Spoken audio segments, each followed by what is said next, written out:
Good afternoon. I'm Tony Plant, and if you're listening, there's a good chance you can understand when I say I don't mean to brag, but I totally got out of bed today. And I'm Nora Flum, and I completely get this quote. This is one of the things that helped me substantially right out of the box after my tragedy. This is episode 1 of Totally Got Out of Bed, the podcast. Totally got out of bed, because sometimes that's the best we can hope for.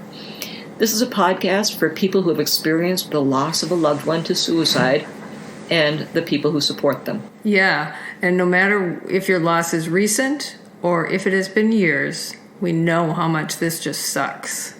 I met Nora at a support group for those who've experienced a loss to suicide. And through a variety of circumstances, we've come to the conclusion that it might be beneficial to have some of our experiences recorded and available for others to hear, not because we're experts, but because we've been there. Yeah, we are totally not experts. We are flying blind. This is something that nobody asks for and nobody wants to go through. Given the choice, Tony, I love you, but given the choice, I would rather have never known you. But I thank God every day for you. We know what it's like to lose somebody to suicide. We are not experts. We're just people, a couple of moms who have been there. And what we're really hoping is that our experience can speak to your experience. We found a lot of support through our support group, but we know that support groups are not available to everybody, and we know that support groups are not for everybody. Loss to suicide is unique, and there are grief groups out there and there are support groups out there that sometimes just don't work for us because our loss is different. We know that there's a huge need, and honestly, there is a growing need for us to rise up and support each other. So we hope that through this podcast, you'll see that you're not alone, and we're hoping that somehow hearing our stories will bring you hope. And we hope you realize that it's totally okay if all you did today was get out of bed. And that's for sure. We just want to reiterate that, especially in the very beginning, that's really all the best, all the most that you can expect. So I think to start with, in this podcast, we're going to start by telling you how we got here, or sort of just a little bit of our stories, so that you can know where we're coming from. So just to start, let us tell you how we got here. I'm here today because my 15-year-old daughter, Anna, died by suicide on January 30th of 2016. Anna suffered from mental health issues starting in about 5th grade. I think she always had anxiety, though, although we thought it was that she was just shy starting in the very beginning in around kindergarten, but we know looking back that it was probably already mental health issues. She attempted suicide twice before she actually died. She was on medication. She'd been in treatment, both inpatient and outpatient. She had a therapist and a psychiatrist. She was in special classes at school. After her first suicide attempt, we never left her alone, and we locked up all the pills in the house, as well as the knives, scissors, and other sharp objects. Starting in January, her therapist thought she was doing better and we could leave her alone for a bit at a time. I left her alone that day for 15 minutes while I walked our dogs. I came home and she had already died. Clearly, she had planned it before I left. I joined our survivor support group about a year after Anna died. I wish I had joined it sooner, but I didn't know about the group until then. I knew those were my people as soon as I got there. They totally got me. They understood what it was like to have been in my situation. Yeah, this is how we start our sessions. We always go around the room and tell a little bit about our stories. So, Tony, thank you for your story. I know that it never gets easier to say.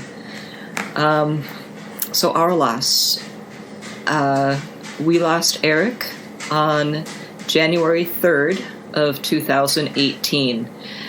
I was actually in Guatemala on a mission trip with a group of young students and a couple of other chaperones. Got a call in the evening from my husband who said that my son had died earlier that day. He had died about 3:30 in the afternoon in Chicago, and we live in Minnesota. So, and my husband was busy. He was out and about and didn't get home till like about 8:30 that night when he got home, and then the police were waiting at our door for him. I tell you what, that first day of getting myself together and getting home from Guatemala was horrific. But we'll talk more about that in the next upcoming episodes. I came to Survivors Resources, our support group, probably about 3 weeks after he died. And I got to tell you, when I walked in, it was a group of people who, yeah, like you said, absolutely gets us, absolutely got me. But what I didn't figure out at first was how you guys could be so nonchalant about everything, how you could walk in and greet each other and be friendly and smile. I could never imagine that my world would be at a point where I could talk about it and be so calm about it. I got to tell you, at first I resented the hell out of all of you because you seemed so... Your suicide loss had seemed so normalized, and it was unreal for me at that point. It was still unreal. Well, we will get back to more about Eric and Anna in future podcasts, but that's how we got here and how we met. So that tells you... I think that's really a good word for it. I just wanted to just add in there. I think that's a good word for it. It had been normalized. It's not like we were over it. It's not like we thought it was funny, but it was normalized. It was a part of our lives because I think that's how to get through it, is to realize that it happened and move on through it.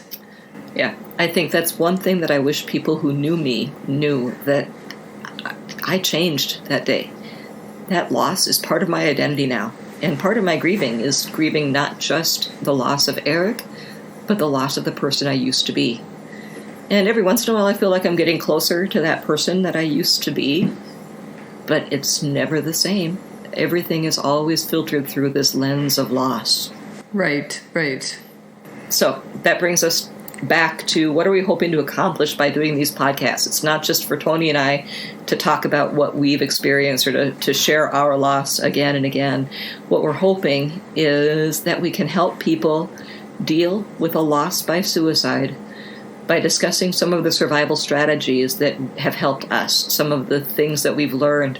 Our group talks about having tools in the toolbox, that every once in a while in group we pick up another strategy, we pick up another tool that another family member, friend, or loved one of somebody who has been lost to suicide can help us with. So that is our first goal, to share survival strategies, tools for your toolbox that help you get through what you have to get through. We're hoping to tell you what has worked for us.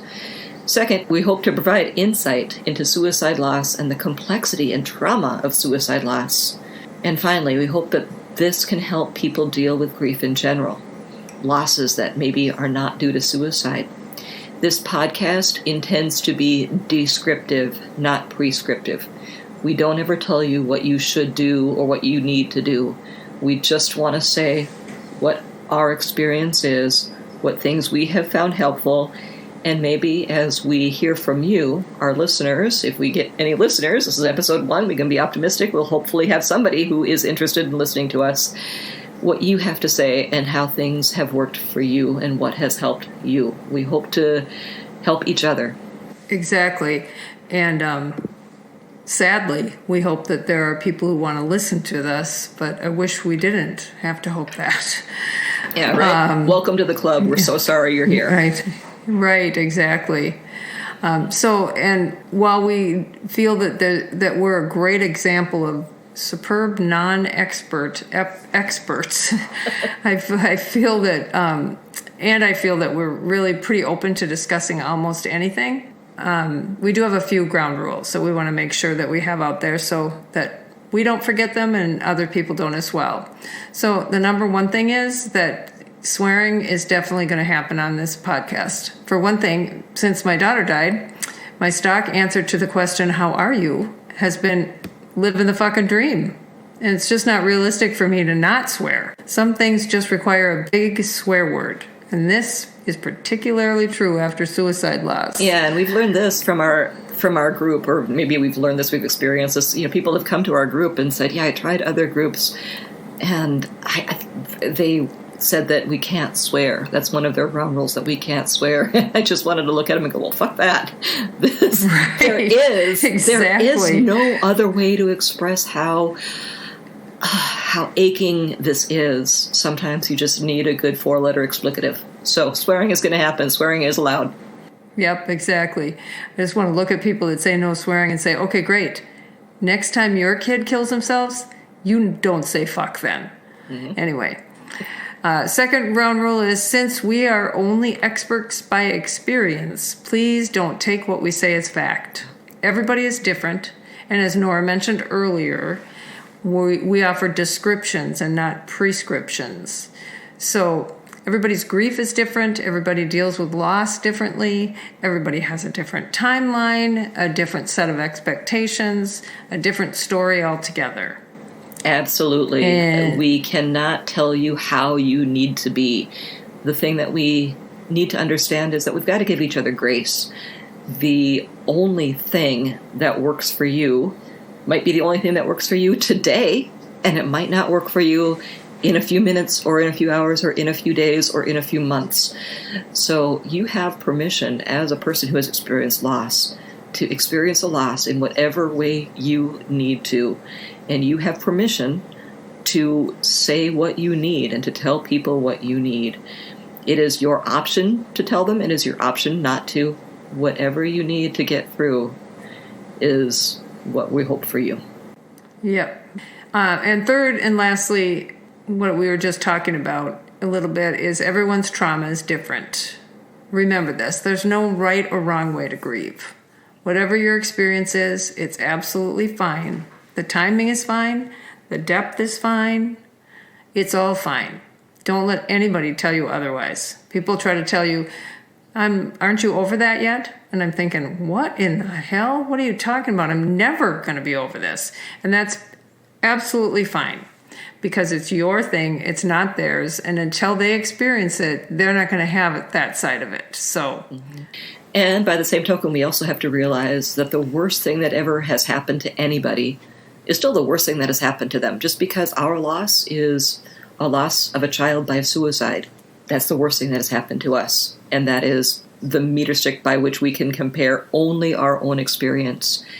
Somebody else's loss, the worst thing that has ever happened to them, is still the worst thing that has ever happened to them. And we cannot compare our traumas. Exactly. Well, as we bring this one to a close, again, this is our first podcast, our episode 1 of Totally Got Out of Bed. We know why you're here, and we need to say we are very, very sorry you're here.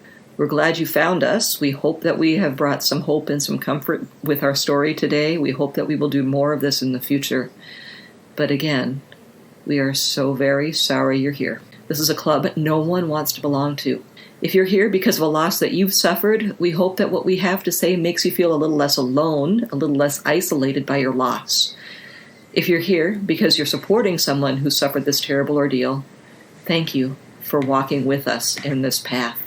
We hope that our words help you understand what is so hard for people to express. Thank you for joining us in this first episode of Totally Got Out of Bed. For more information, visit our website, totallygotoutofbed.com. That is one word, totallygotoutofbed.com. Give us your feedback and send us your questions through the email link that you'll see on the site. And please join us next time when we'll talk about getting through those first few days after our most traumatic loss. And remember, if you or someone you know is in immediate danger, call 911 or go to the nearest emergency room. Call 1-800-273-TALK. That's 1-800-273-8255. En español, 1-888-62-89-45-4. If you or someone you know needs to talk, the Lifeline is a free, confidential crisis hotline that is available to everyone 24 hours a day, 7 days a week. And text HELLO to 741-741 if you are in need of support. The Crisis Text Hotline is available 24 hours a day, 7 days a week throughout the U.S. The Crisis Text Line serves anyone in any type of crisis. Again, 1-800-273-TALK or text HELLO to 741-741. And we'd like to thank our extremely talented team, Wendy Wolf, our tech guru, Monica Lavorsi, the composer and performer behind our theme song, Hold My Hand Now, and a special thank you to our Survivor Resources Group, the group that continues to support us and others in the wake of our tragedies. Until next time, I hope you can totally get out of bed. Thank you for joining us. Try to have a good day.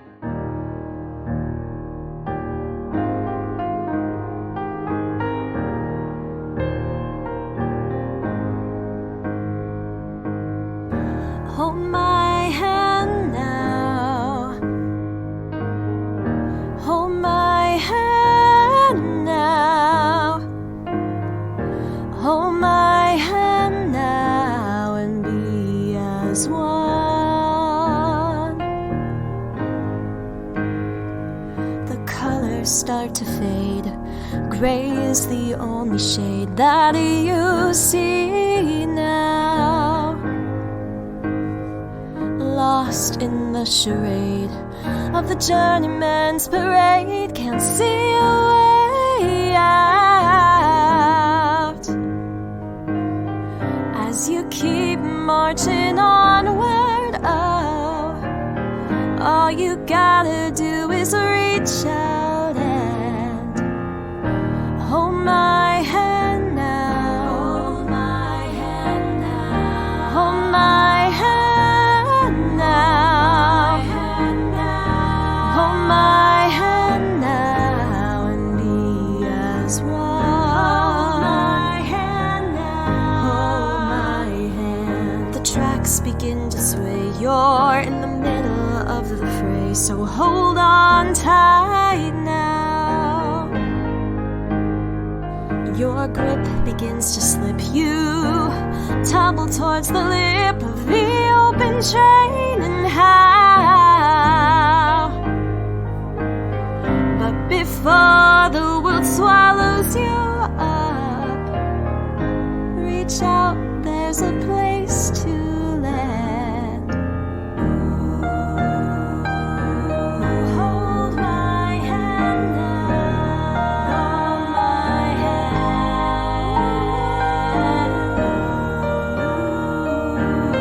Hold my hand now.